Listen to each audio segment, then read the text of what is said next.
c'est pas payé. Bien le rebond, voilà. Du rebond offensif pour Villeneuve, c'est très bien. Le basket chez moi, c'est venu un peu comme ça, un peu par hasard. Un essai à l'école avec ma petite sœur. Voilà, on est parti dans le club de notre quartier, ça nous a plu. Donc voilà, c'était sympa d'aller avec les copines. J'ai fait d'autres sports avant. Je fais de la gymnastique, j'ai fait du tennis, mais c'est vrai que j'ai vraiment accroché avec le basket. J'ai mis du temps à me rendre compte que je pouvais être joueuse professionnelle. Le fait de ne pas être passée par aucun centre de formation ou l'INSEP, je pense que tu as un regard différent. Donc c'est arrivé un peu sur le tard quand je suis vraiment arrivée à La Roche-sur-Yon et il y avait cette structure qui était professionnelle avec des joueuses qui étaient professionnelles. Et voilà, j'ai signé mon premier contrat pro quand on est monté en Ligue féminine. Et c'est là où voilà, le rêve a commencé. Mon parcours, c'est assez, il est assez atypique. J'ai commencé le basket à l'âge de 10 ans dans un club de la région nantaise. Ensuite, je suis rapidement intégré le club de la Garnache en Vendée, pendant 2 années en cadet de France, puis National 1. Je suis ensuite partie à La Roche-Vendée en Ligue 2 pendant 2 ans, puis ensuite on est monté en Ligue féminine. J'ai joué à La Roche-Vendée pendant 4 ans et je suis arrivée à Villeneuve-d'Ascq l'année dernière.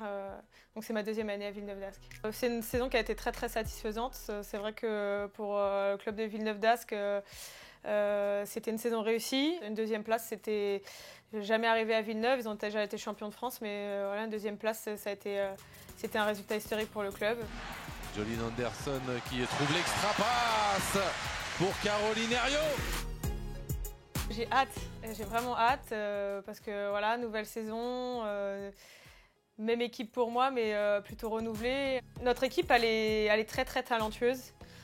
Elle est certes jeune, mais je pense qu'il va falloir compter sur nous. C'est une équipe qui est aussi travailleuse, qui prend beaucoup de plaisir à jouer ensemble, être sur le terrain ensemble. Donc on peut être une belle surprise. Attention, Joanne Gomis. Allez, oh, elle a chaud! Oula, là, il y a immense coup de climatisation sur Mado Bonnet, là. Ça tombe bien, on avait un peu chaud, nous. Aujourd'hui, le championnat de France, c'est un des championnats qui est un des meilleurs en Europe. Il n'y a rien qui est facile, il n'y a pas un week-end où il y a un match qui ne sera pas disputé. Le premier peut jouer contre le 12e et rien n'est jamais gagné d'avance. Une bonne extra passe ici et ça tombe dedans pour Caroline Herriot.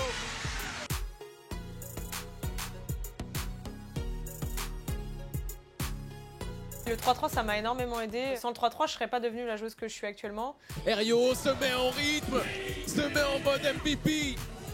Le 3-3, c'est une grosse prise de risque, une grosse prise de responsabilité plutôt individuelle sur le terrain. On ne peut pas se cacher, donc j'ai appris énormément en maturité, basketement parlant, tout simplement, dans le 3-3. Donc je suis très reconnaissante de ce que le 3-3 m'a apporté. J'ai beaucoup de meilleurs moments dans ma carrière, j'ai beaucoup de moments extraordinaires, parce que c'est des émotions hyper intenses, le sport de haut niveau.